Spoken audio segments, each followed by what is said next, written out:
어디까지 했냐면 7왕의 행적 다음부터입니다. 북왕국은 오므리, 아합의 아들 아하시야,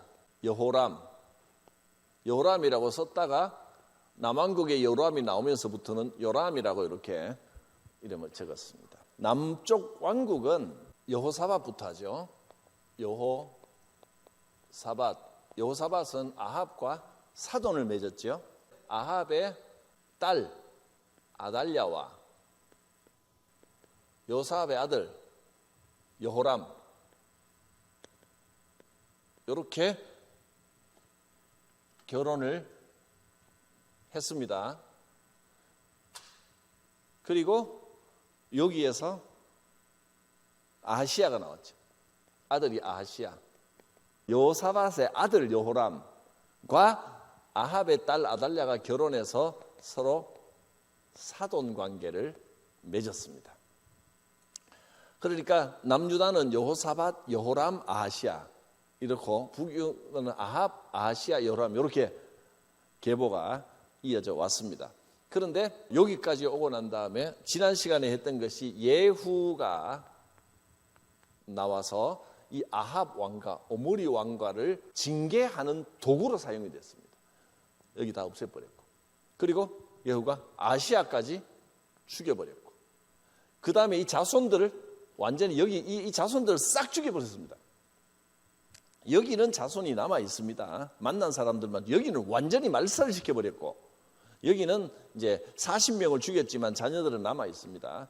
근데 이 남은 자손들을 이 아달랴가 싹 다 죽여버립니다. 또 완전히 대를 끊어버립니다. 그러니까 북왕국도 완전히 대가 끊겼고 새로운 왕이 생겼고, 남왕국도 대가 완전히 끊겼고 아달랴가 정권을 잡은 겁니다. 어떻게 자기 자손인데, 외가 쪽 자기 자손인데도 정권을 위해서 싹 죽여버리고 아달랴가 정권을 잡았습니다. 그런데 싹 죽여버렸을 때 갓난 아기를 빼내서 탈출시켜서 살려서 데리고 나온 그 왕이 요아스가 7살 때 왕이 됩니다. 이 모든 아달랴를 죽이고 없애고 이 모든 모반을 요아스를 왕으로 다시 세우는 역할을 한 것이 누구죠? 여호야다.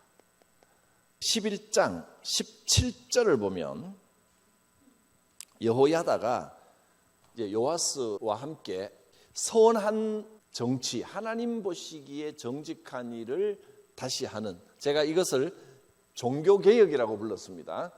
첫 번째, 남유다의 첫 번째 종교개혁.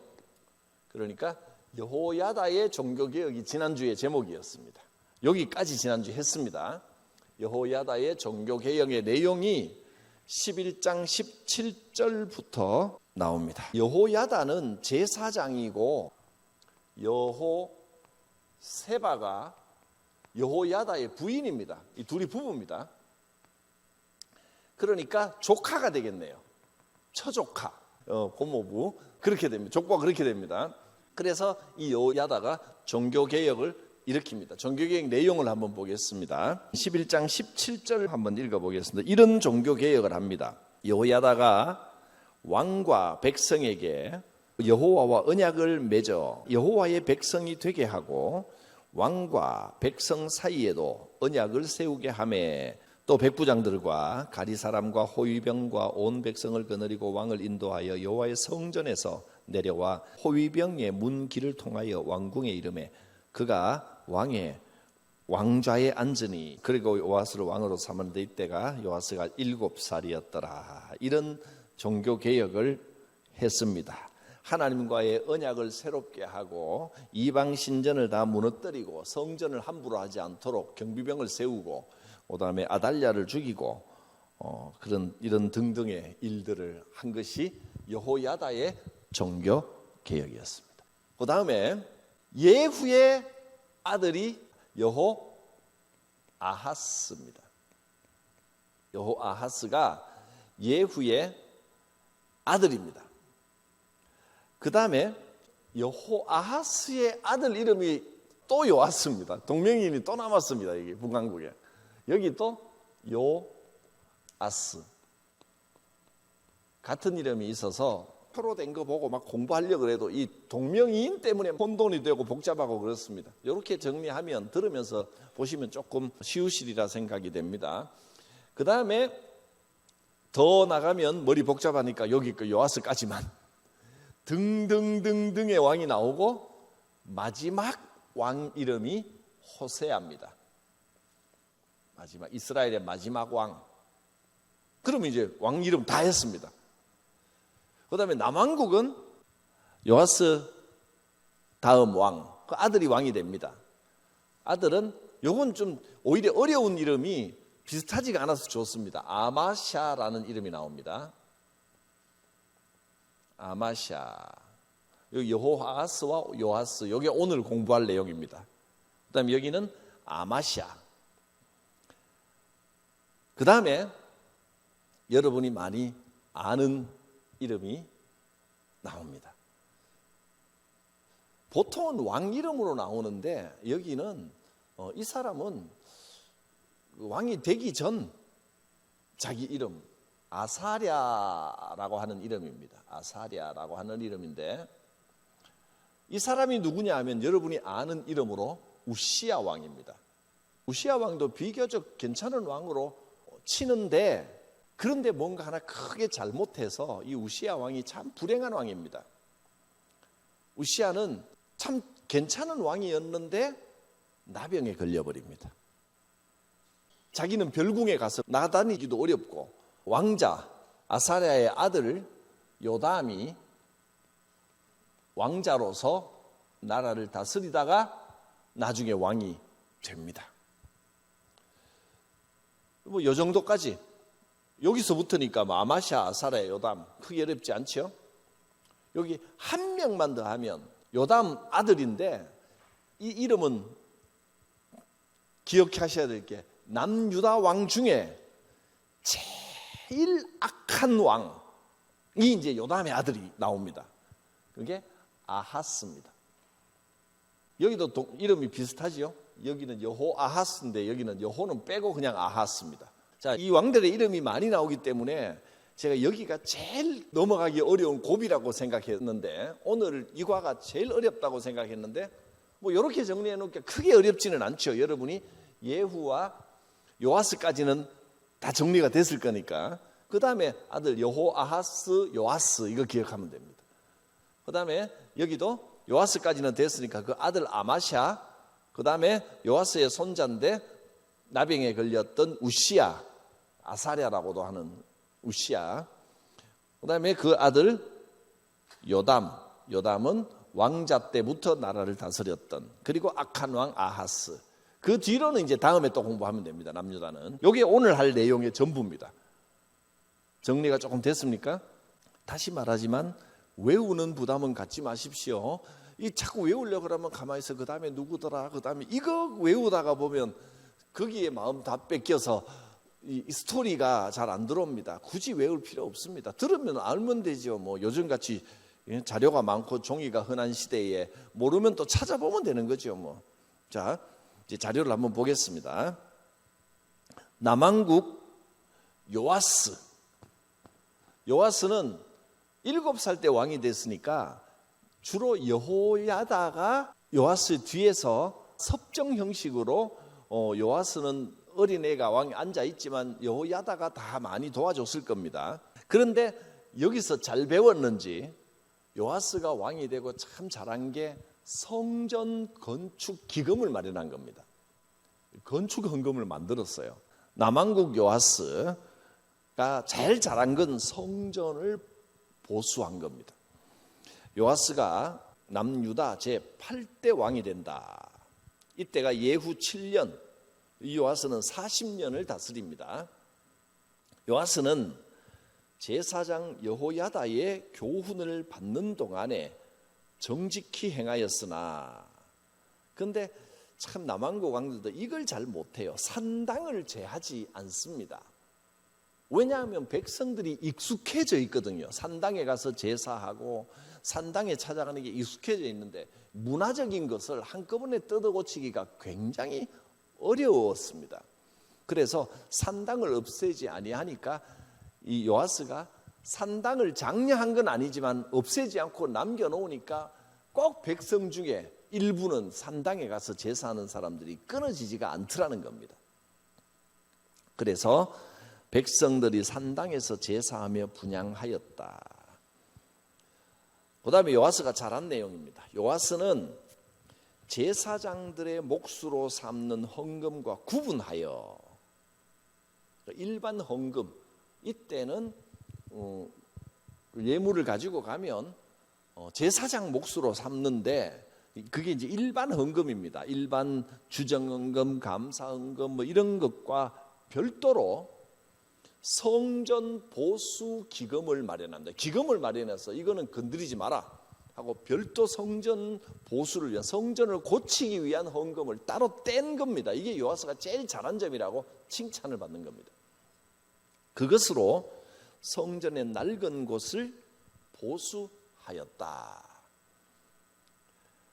그래서 교회가 성전 보수를 위한 기금 마련은 성경을 보면 필요한 것 같습니다. 요아스가 왕이 된 지 23년 차 그때가 됐는데 제사장들이 성전을 보수하지 않고 성전이 무너지고 허름하고 이렇게 그냥 놔둔 겁니다. 그래서 요아스 왕이 제사장들을 책망하고 이제는 제사장들이 성전 보수에 관여하지 않고 왕이 직접 진행합니다. 제사장들이 타성에 빠져서 잘 안 보이거든요. 늘 그렇게 지내다 보면 낡아지는 게 눈에 잘 안 들어옵니다. 그래서 성전 보수 감독관을 세워서 성전 보수 기금을 마련하고 성전 보수 기금과 제사장 분기, 그러니까 일반 헌금을 구분했습니다. 이걸 아주 잘했다고 칭찬받았는데 지금 보니까 우리 교회도 이제 한 20몇 년 이렇게 된 것 같은데 요아스를 보면서 이렇게 해야 되는가? 이 생각이 좀 듭니다. 성전이 낡아지고 험한 게 감각이 없이 그냥 다니면 안 된다는 겁니다. 물론 이 교회가 성전은 아니지만 그래도 이 마음은 비슷하게 연결되리라고 생각합니다. 그래서 저는 이 말씀을 보면서 성전을 좀 고치고 보수하고 이런데 좀 더 신경을 써야 되겠구나 이 마음도 좀 들더라고요. 그건 요아스가 칭찬받은 내용입니다. 그 다음에 2번 아람 왕 하사엘도 여러분이 기억이 나실 겁니다. 이 하사엘도 엘리야가 예언을 받았던 사람, 하사엘에게 기름을 부어 아람의 왕으로 삼아라. 그래서 예후와 하사엘이 엘리야의 예언대로 그 제자 엘리사가 기름 부어 왕으로 삼은, 지난주에 엘리사의 제자가 기름 부어서 왕으로 삼았습니다. 이 하사엘이 남왕국을 침공합니다. 하사엘이 예루살렘을 공격한다.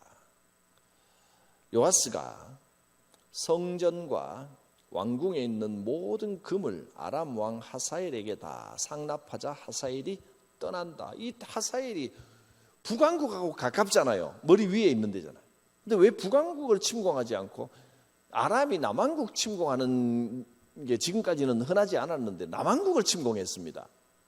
왜 그럴까요? 하사엘이 엘리사의 제자에게 기름 부음 받고 왕이 됐잖아요. 이때 북왕국은 엘리사가 살아 있습니다. 그러니까 아람은 엘리사가 살아있는 북왕국을 어려워합니다. 선지자 한 사람의 힘이 이렇게 큽니다. 그리고 세력을 확장하려고 하니까 북왕국을 치지 않고 남왕국을 공격한 겁니다. 이 요아스가 꼼짝 못하고 큰 나라가 공격하니까 여기저기 있는 금을 다 가져다가 하사엘에게 상납하니까 하사엘이 그제서야 떠납니다. 이렇게 나라가 약해져 버립니다. 아람의 공격을 받고 나라가 약해진 사이에 요아스의 신복들이 모반을 일으켜 요아스를 죽여버립니다. 살해를 당합니다. 그런데 이 남왕국은 하나님의 은혜가 있는 것이 북왕국은요 모반을 일으킨 사람이 왕이 됩니다. 이런 경우가 계속 이어졌습니다. 그런데 남왕국은 요아스가 모반에 죽고 살해를 당했는데도 그 아들 아마샤가 왕이 됩니다. 하나님께서 다윗의 대가 끊어지지 않게 지켜주십니다. 요아스의 아들 아마샤가 남왕국의 제9대 왕으로 즉위한다. 3번 이제 북왕국 여호아하스를 또 봅니다. 북왕국의 여호아하스, 예후의 아들 여호아하스와 그 아들 요아스. 예후의 아들 여호아하스가 북이스라엘의 왕이 된다. 유다 왕 아하시야의 아들 요아스 23년입니다.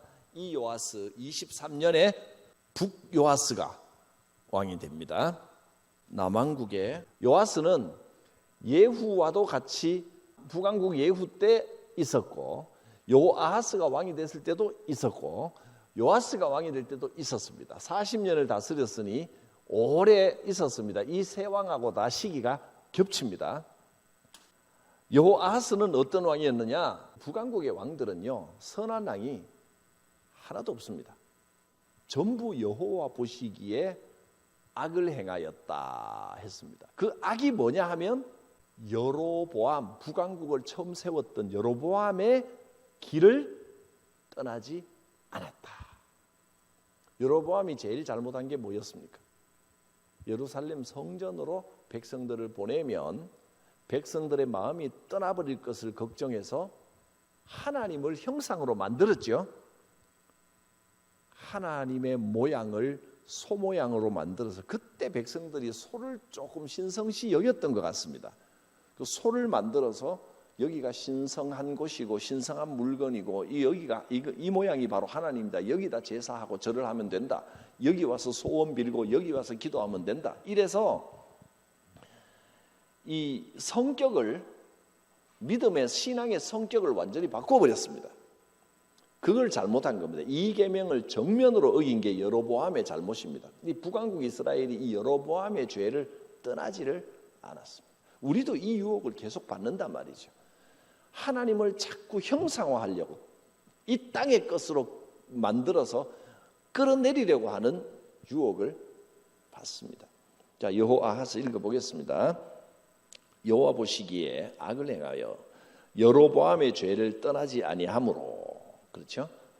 그래서 여호아하스가 다스리는 동안에 아람의 하사엘과 베나닷이 계속해서 찝쩍거립니다.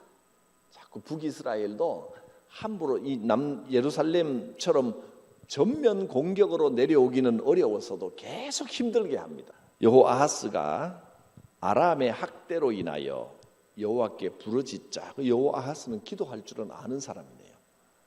비록 악하지만 그러나 하나님께서는 악한 자의 기도도 들으신다는 것을 여호아하스를 보면 알 수 있습니다. 앞에 이름이 여호라고 붙었다는 것은 그래도 하나님 신앙이 살아있다는 뜻입니다. 기본적으로는. 그래서 그 기도를 하나님이 들으십니다. 북왕국 왕의 기도를 들으신다라는 내용이 거의 없는데 여기 이렇게 나옵니다. 그래서 구원자를 보내서 구원하게 하십니다. 그 구원자가 어떻게 구원했는지는 구체적으로 나오지는 않습니다. 13장 4절 5절 한번 보고 지나가겠습니다. 13장 4절 아람 왕이 이스라엘을 학대함으로 여호아하스가 여호와께 간구하매 여호와께서 들으셨으니 이는 그들이 학대받음을 보셨음이라. 왕의 기도를 들으셨습니다. 5절 여호와께서 이에 구원자를 이스라엘에게 주심에 이스라엘 자손이 아람 사람의 손에서 벗어나 전과 같이 자기 장막에 거하였으나. 졌다가 이겼다가 뭐 이렇게 했다는 겁니다. 구원자가 누군지는 이름은 나오지 않습니다. 이 구원자는 훌륭한 장수가 나와서 승리하게 했다. 그런 뜻이 되겠습니다. 자료 계속 보겠습니다. 그러나 계속해서 죄를 떠나지 않고 여전히 아세라 목상을 세워둠으로 결국 아람 군대에 의해 진멸된다. 그리고 여호아하스의 아들 요아스, 여기 이 요아스가 북이스라엘 제12대 왕이 된다. 남유다 요아스 37년. 이 요아스가 다스릴 때 이 요아스가 한 3년 정도 같이 있었겠네요. 37년, 8, 9, 10, 40년 동안 다스렸으니까 이제 두 나라 왕이 다 요아스가 됐습니다. 요아스도 여로보암의 모든 죄를 따라 여호와 보시기에 악을 행했습니다. 자, 그다음에 이 북왕국 요아스에 대해서 재밌는 사건이 하나 나옵니다. 이 요아스 때에 이때에 엘리사가 죽습니다. 재밌는 내용이 나오는데 악한 왕도요. 여기 이 두 사람 보세요. 악한 왕인데 요아스가 하나님께 기도했더니 하나님께서 기도를 들어주셨죠. 백성이 기도하면 들으십니다.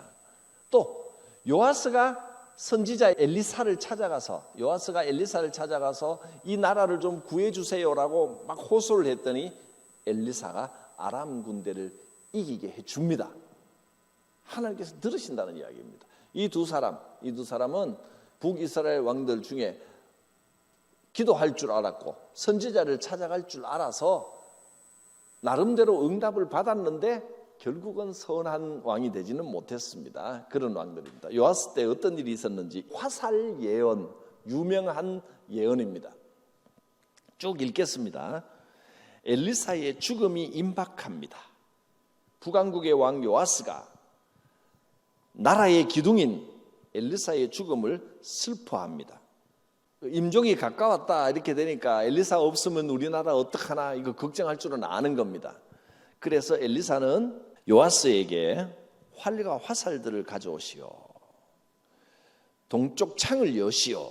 화살을 쏘시오. 하고 화살을 쏘게 합니다. 그리고는 이것은 여호와의 구원의 화살입니다. 당신이 아람을 이기고 승리할 겁니다. 임종 때 엘리사를 찾아온 요아스에게 좋은 예언을 해줍니다. 그리고 승리합니다라고 예언을 하고 난 다음에 요아스 보고 화살을 들고 땅에다 내리치시오. 이유는 말하지 않고 승리의 화살을 들고 땅을 내리치시오. 열정적으로 한번 내리쳐 보십시오. 그래서 요아스가 영문도 모르고 화살을 들고 땅을 탁 눈치를 보면서 칩니다. 탁 됐습니까? 이렇게 물었단 말이죠. 그러자 엘리사가 왜 3번밖에 안 칩니까? 그럼 미리 말을 해주든가. 그런데 뭔가 암시를 했을 겁니다. 뭔가 열정적으로 내리치라고 하면 한 7번, 한 10번 내리쳤으면 좋았을 것을. 그러면서 엘리야가 한탄을 하는 겁니다. 요아스가 화살을 땅에 3번 내리친다. 엘리사는 왜 화살을 3번밖에 안 쳤느냐고 노하면서 만일 5번 내리쳤다면 아람을 완전히 진멸했을 것인데 3번만 쳤으니 3번만 이길 것입니다. 이렇게 예언을 합니다.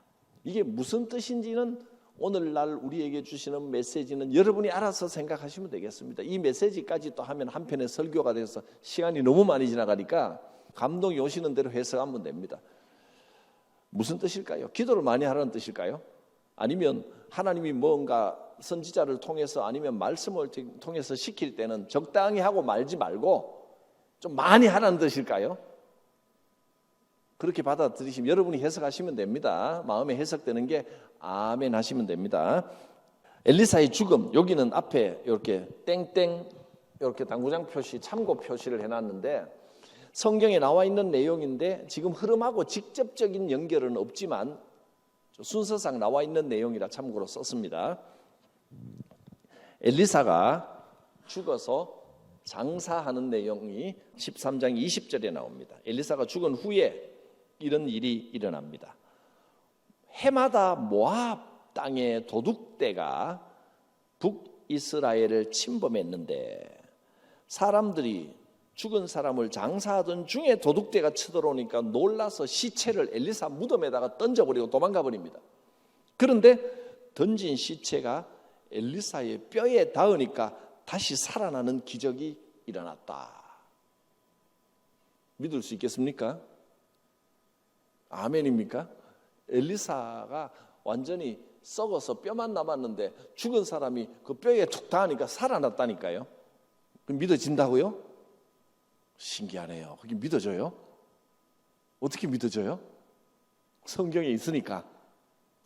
수천 년이 지나도록 책에 적어서 우리가 지금 알게 하는 건 그때도 이게 사람들이 정말 신기하다, 믿을 수 없는 일이다 했기 때문에 적어놓은 겁니다. 그러니까 믿어도 되는 겁니다. 놀라운 역사들이 있었습니다. 믿어지시는 분을 축복합니다. 여호아하스와 아하스, 그리고 아람에는 하사엘과 그 아들 베나단, 이 시대에 대해서 간단하게 정리하고 넘어갑니다. 13장 마지막에 정리가 나옵니다. 읽고 넘어가겠습니다. 여호아하스 왕 때에 아람 왕 하사엘이 북이스라엘을 학대하였으나 여호와께서는 아브라함, 이삭, 야곱과 맺은 언약 때문에 은혜를 베푸시고 멸하기를 즐겨하지 않으셨다. 하사엘이 이 엘리사가 있었다고 해서 아예 욕심내지 않는 건 아니고, 하사엘이 야심이 큰 사람입니다. 남한국 침범하고 북한국도 엘리사 때문에 함부로 할 수는 없지만 국지전을 벌리고 찝쩍거려 보는 겁니다. 여호아하스 왕 때, 또 요아스 왕 때 아람이 남한국을 공격해서 승리하고 은금을 많이 뺏어서 돌아갔고, 또 북한국도 계속 찝쩍거렸다는 것을 알 수 있습니다. 이 시대는 아람이 상당히 위협이 됐었습니다. 나중에는 이제 아람이 아니라 아람 나라 그 오른쪽에 있는 아수르라고 하는 나라가 이제 또 다시 어려움을 줍니다. 대충 간단하게 그려보면 시중에 이렇게 있고 이스라엘이 있지 않습니까? 아람은 어디냐면 이 위쪽입니다. 아수르는 그 동쪽, 이쪽이 아수르입니다. 여기 아수르, 여기가 아람, 그 다음에 여기 사해 옆에 이 밑에 쪽, 여기 아까 이제 모압의 도적대라 그랬는데 여기가 모압입니다. 뭐 이런 정도. 이쪽에 있는 아수르가 이제 점점 힘을 얻게 됩니다. 아람 왕 하사엘이 죽고 아들 베나닷이 아람의 왕이 됩니다. 요아스가 베나닷을 3번 쳐서 이깁니다. 왜 3번을 이겼을까요? 화살을 3번 쳤기 때문에. 그래서 여호아하스가 빼앗겼던 성읍을 회복한다. 아람이 계속해서 이 국경에서 이스라엘을 찝쩍거리고 성 한 개 뺏었다가 뭐 서로 이런 작은 전투들이 늘 있었던 것 같습니다. 남한국 아마샤 이제 이리 왔습니다. 요아스의 아들. 그리고 요 시대는 북한국에는 요아스 시대입니다. 이 아마샤와 요아스가 이 앞에는 이 앞 시대까지는 예후가 멸망시키고 아달랴가 죽이고 이 전까지는 남북이 사이가 되게 좋았습니다. 서로 사돈 맺고, 특별히 아합과 여호사밧, 그 다음에 이 여호람과 아하시아, 이까지는 사이가 좋았습니다. 남한국 아하시아, 이 아하시아는 왜 죽었습니까? 어떻게 하다가 죽었나요? 요람 왕이 아프니까 병문안 갔다가 예후에게 같이 살해를 당했습니다. 그러니까 그만큼 친했습니다. 근데 이제 예후 이후 이제 왕조가 완전히 바뀌었잖아요, 분위기가. 이 계통 예후 왕조에서는 사이가 안 좋습니다. 두 나라 간에 전쟁이 일어납니다. 아마샤는 비교적 선한 왕이었으나 남쪽 왕들은 대부분 이런 평가입니다. 이 아하스 같은 사람, 요 사람 빼고 대부분은 비교적 선한 왕입니다. 그러나 다윗 같지는 못했습니다. 그래서 아버지 요아스처럼 이방 산당을 제하지 않았습니다. 아마샤는 왕권을 굳건히 한 후에 부왕 요아스를 죽인 신복들을 처단합니다. 요아스가 아까 신복들에 의해서 살해당했다 그랬죠. 그래서 아마샤는 왕이 되자마자 아버지 죽인 사람들을 다 처단합니다. 아마샤는 왕권을 굳건히 한 후에 부왕 요아스를 죽인 신복들을 처단하지만 율법에 따라 그들의 자녀들은 살려준다. 이것은 아마샤가 율법을 귀하게 여겼던 왕이었다라고 하는 뜻이 되겠습니다. 그리고 에돔과의 전쟁에서 승리한다. 에돔은 또 어디 있냐면 에돔은 요 밑에 있습니다. 사해 밑에 쪽에 에돔. 에돔은 옛날 에서의 후예가 아니고 에서의 자손들. 그러니까 에돔입니다. 모압과 암몬, 여기는 그 롯의 두 딸을 통해서 낳은 그 자녀들이 모압, 암몬. 지금도 암몬이 있습니다. 이 요단강 오른쪽 나라가 지금은 요르단입니다. 요르단의 수도가 암만이죠. 이 자손들입니다. 이건 뭐 참고로 이런 거 다 이야기하면 머리가 너무 복잡해질까 봐 제가 말할까 말까 하는데 이거는 그냥 대충 그렇게 들으시면 되겠습니다. 아마샤가 북왕국 요아스에게 선전포고를 합니다. 그랬더니 요아스는 비유를 합니다. 네가 교만하구나. 에돔을 이기더니 교만해졌구나. 그러면서 레바논 가시나무와 백양목 비유를 하는데 어떤 비유냐면 14장 8절에서 10절까지 나와 있는데 보겠습니다. 14장 8절. 아마샤가 예후의 손자 여호아하스의 아들 이스라엘 왕 요아스에게 사자를 보내 이르되 오라 우리가 서로 대면하자 한지라. 찾아보셨습니까? 대면하자 이렇게 들으면 서로 만나자, 사이 회담하자 이렇게 느껴지는데 사실은 이 옛날 말로 번역을 해놔서 그렇습니다. 대면하자는 말이 세번역에 보면 싸우자입니다. 싸우자, 선전포고를 한 겁니다. 원어 그대로는 싸우자 이런 뜻입니다. 이거는 이 뜻을 이해를 못하면 스토리가 이해가 안 갑니다. 이 성경 옆에다가 이거 대면하자는 싸우자 괄호 열고 선전포고 이렇게 적어놓으면 나중에 읽으실 때 도움이 됩니다. 그 다음에 그래서 이스라엘 왕 요아스가 유다 왕 아마샤에게 사람을 보내서 뭐라고 답을 하느냐면 선전포고에 대한 답입니다. 레바논의 가시나무가 레바논 백향목에게 전가를 보내어 이르기를 내 딸을 내 아들에게 주어 아내로 삼게 하라 하였더니 레바논 들짐승이 지나가다가 그 가시나무를 짓밟았느니라. 네가 에돔을 쳐서 파하여 이기니까 마음이 교만해졌구나. 어디 우리한테 그러니까 자기들이 요아스 북이스라엘은 레바논의 백향목이고 큰 나무고 너희는 가시나무 같은 것들이 어디 우리한테 이런 소리를 하느냐 짓밟아 버리겠다 이렇게 비유를 하는 내용이 가시나무 비유입니다. 교만하다, 무엄하다. 전투가 벌어졌습니다. 요아스가 유다 땅 베스메스를 먼저 공격하여 전투가 벌어졌는데 남유다가 패하여 도망간다. 선제 공격을 한 겁니다. 요아스가. 선전포고는 아마샤가 먼저 해놓고 살짝 빈틈이 있는 사이에 요아스가 먼저 공격을 해서 유다가 패합니다. 북이스라엘이 이겼습니다. 그래서 아마샤가 생포가 됩니다. 왕이 잡혀버렸습니다. 요아스는 예루살렘 성벽 400규빗을 헐어버린 후에 성전과 왕궁 곳간에 있는 금은과 비품과 인질들을 잡아서 돌아갑니다. 그래도 아마샤는 북왕국 요아스가 죽은 후에도 15년을 더 생존합니다. 포로가 되고 왕이 잡히고도 어쨌든 더 오래는 살았습니다.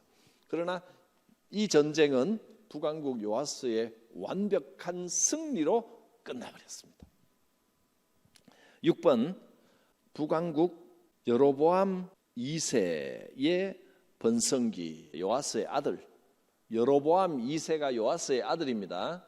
아마 자기들 나라를 세운 여로보암을 본받기 싶었겠죠. 요아스의 아들이 여로보암 2세입니다. 다 이 예후 왕조입니다.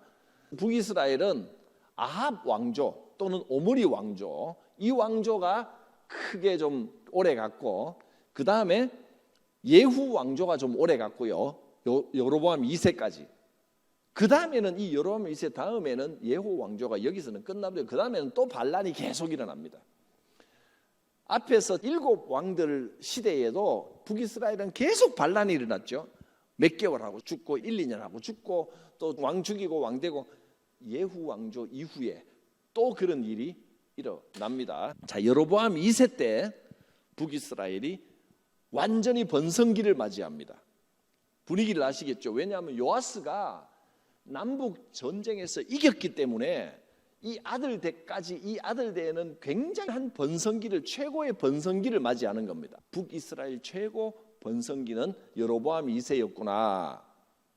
여로보암 1세 때 나라가 번성했는데 처음 만들 때 2세 때도 역시 번성기를 누렸습니다. 그 반면 남한국은 그동안 잘 오다가 괜히 아마샤가 전쟁해가지고 지는 바람에 이때부터 나라가 굉장히 좀 쇠락해집니다. 당연히 그렇겠죠.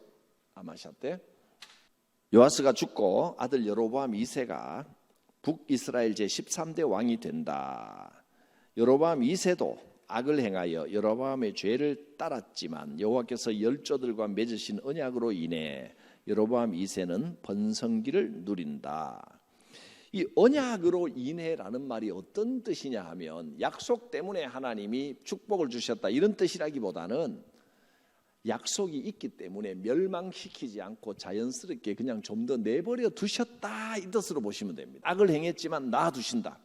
여로보암 2세가 죽은 후에 그 아들 스가랴가 북이스라엘 제14대 왕이 된다. 스가랴까지가 예후 왕조인데 그 밑에 7북왕국의 왕들에 따로 적어놨기 때문에 넘어가면 되겠습니다. 그 다음에 아마사 시대입니다. 아마샤 때 나라가 완전히 힘을 잃어버리는 겁니다. 남유다가 전쟁에 한번 지고 나면 그 타격이 이렇게 큽니다. 예루살렘에서 반란이 일어납니다. 아마샤가 도망을 갑니다. 반란군이 군사를 보내 아마샤를 죽여버립니다. 시체를 말에 실어와서 다윗성에 장사합니다. 그래서 아마샤의 아들 아사랴가 왕이 됩니다. 이 아사랴가 바로 우리가 잘 아는 우시야 왕입니다.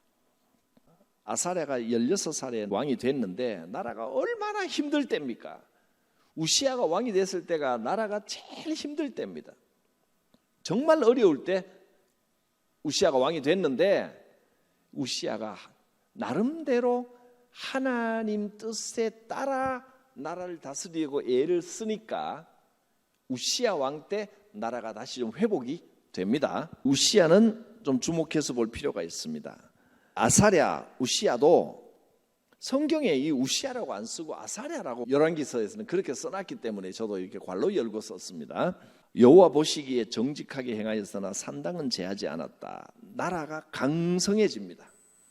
우시야는 비교적 선한 왕으로 나라를 잘 다스리는 왕으로 평가가 됩니다. 그래서 이거 보면 압니다. 몇 년 다스렸는지 보면 하나님께서 축복하셔서 오래 다스린 왕은 비교적 나라를 잘 다스리고 하나님 뜻대로 다스리는 왕이다. 이렇게 보시면 거의 맞습니다. 이 우시야는 52년을 다스렸습니다. 잘 다스렸다고 볼 수 있죠. 근데 문제는 나병이 생겼다는 겁니다. 열왕기에는 왜 나병이 생겼는지 나와 있지 않습니다. 근데 역대기에 보면 이 내용을 적어놨습니다. 그러니까 열왕기서는 우시야를 나쁘게 보지 않고 가능하면 좋게 보려고 하는 겁니다. 왜 나병이 생겼는지를 기록을 안 해놨다는 것은 우시야가 비교적 선한 왕이었습니다. 이 신명기적 관점이니까.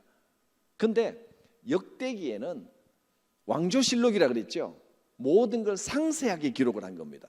그래서 역대기에 보면 우시야가 왜 나병에 걸렸는지 딱 나와 있습니다. 나라가 부강하고 하나님 앞에 축복받고 이러니까 제사 드리러 가서 분향단에는 제사장만 분향해야 되는데 자기가 하려고 했던 겁니다. 자기가 분향을 할 때 그 자리에서 나병이 생겼습니다. 그 자기가 분향하려고 그러다가 제사장 일을 자기가 하려고 그러다가 이렇게 된 겁니다. 사울왕도 그랬죠. 사울왕도 전쟁 앞에서 사무엘이 도착이 늦으니까 자기가 제사를 집리하려다가 하나님 앞에 큰 징계를 받았습니다.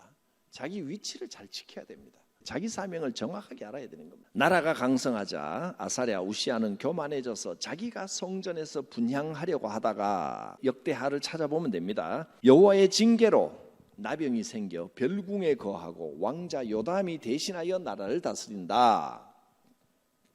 아사랴가 죽고 아들 요담이 왕이 되는데 그때는 베가 2년 25세 때 나라를 16년간 다스리게 됩니다.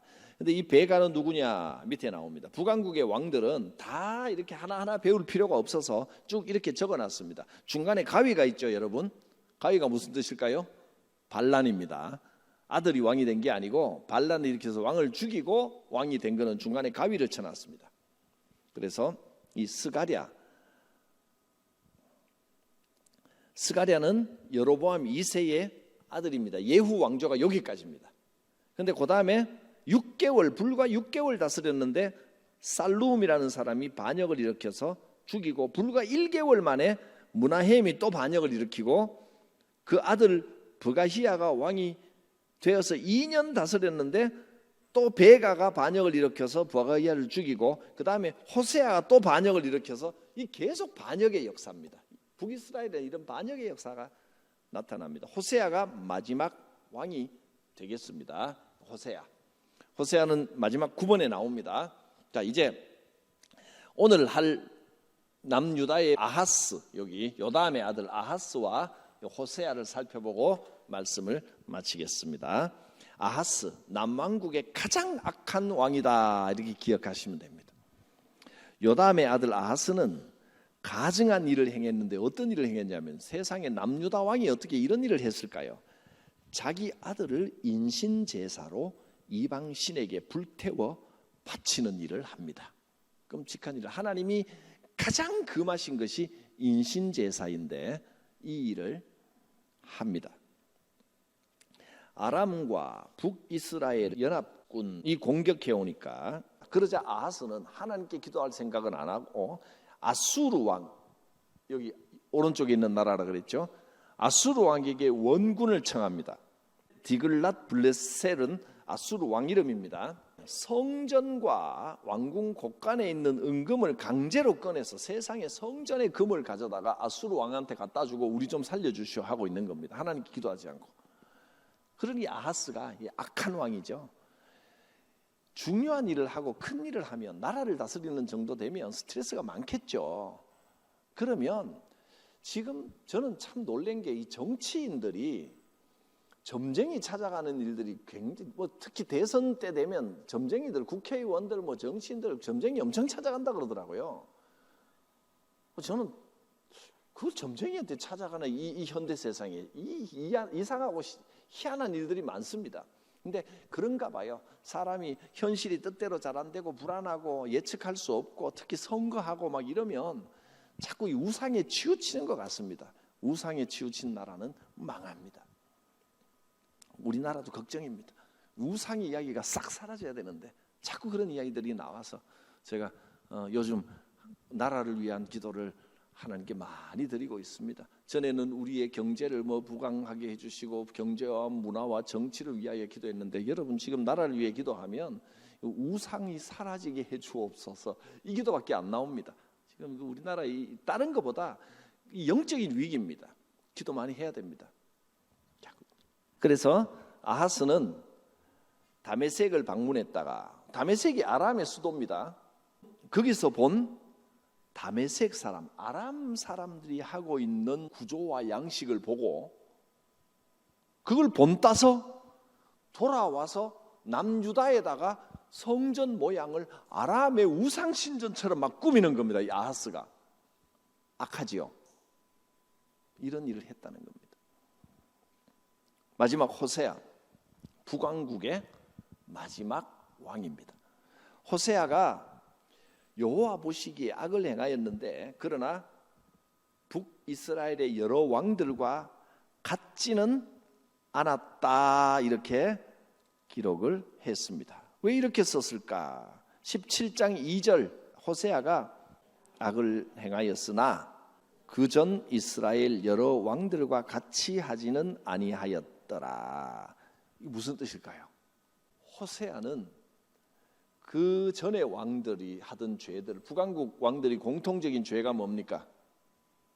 여로보암의 길을 따랐다는 거잖아요. 산당에다가 송아지 만들어 놓고 거기 가서 절하라 그랬는데, 호세아는 카일 델리치 주석, 이 주석에 요 내용이 나옵니다. 호세아는 북이스라엘 백성들이 예루살렘 성전을 방문할 수 있도록 허용했다는 겁니다. 여로보암은 정치적인 이유로 산당에다가 송아지를 만드는데, 호세아는 성전에 가서 제사할 수 있도록 허용하고 길을 열어줬다는 겁니다.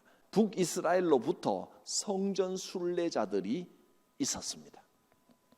그게 달랐다라는 뜻입니다. 아수르 왕 살만 에셀이 침공해오자 호세아는 항복하고 조공을 바친다. 호세아가 애굽 왕 소와 결탁하여, 소가 왕 이름입니다.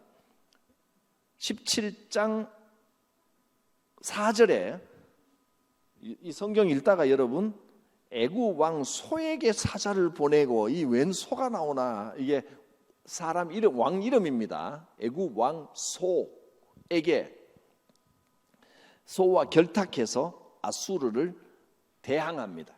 왜냐하면 이제는요, 아람의 힘이 점점 약해지고 아수르가 강성해지면서 공격을 해오니까 이 밑에 있는, 여기 있는 애굽과 힘을 모아서 연합군으로 이제 애굽도 이렇게 공격을 하고 싶어 한단 말이죠. 그러니까 아수르를 공격하려고 이쪽과 연합을 한 겁니다. 근데 아수르의 힘이 점점 커진 거죠, 생각보다. 그래서 아수르는 호세아를 잡아서 옥에 가둡니다. 아수르는 결국 북이스라엘을 점령하고 사마리아를 3년 동안 포위합니다. 아수르 제9년에 이스라엘은 망해버립니다. 사마리아를 완전히 점령해서 아수르 땅으로 삼아버리고, 그리고 백성들을 포로로 사로잡아서 끌고 갑니다. 여기까지가 17장 6절까지의 말씀입니다. 다음 주는 17장 7절, 아수르가 사마리아에 한 일들, 그 다음에 그 이스라엘이 망하고 난 다음에 유대의 모습에 대하여 살펴보도록 하겠습니다. 거룩하신 하나님, 말씀을 통하여 진리를 알게 하시고, 또 이 말씀이 주시는 이야기들이 재미있고 꿀같이 달고, 그럴 때 우리가 말씀을 묵상함으로 하나님의 깊은 메시지를 점점 더 깊이 알아가는 역사가 있게 하옵소서. 성경과 친해지는 기회가 이 수요 사경회를 통하여 있게 하여 주옵소서. 우리 구주 예수 그리스도의 구원의 은혜와 하나님의 크신 사랑하심과 성령님의 임재하심이 성도들 머리 위에 함께 하옵시기를 축원하옵나이다. 아멘.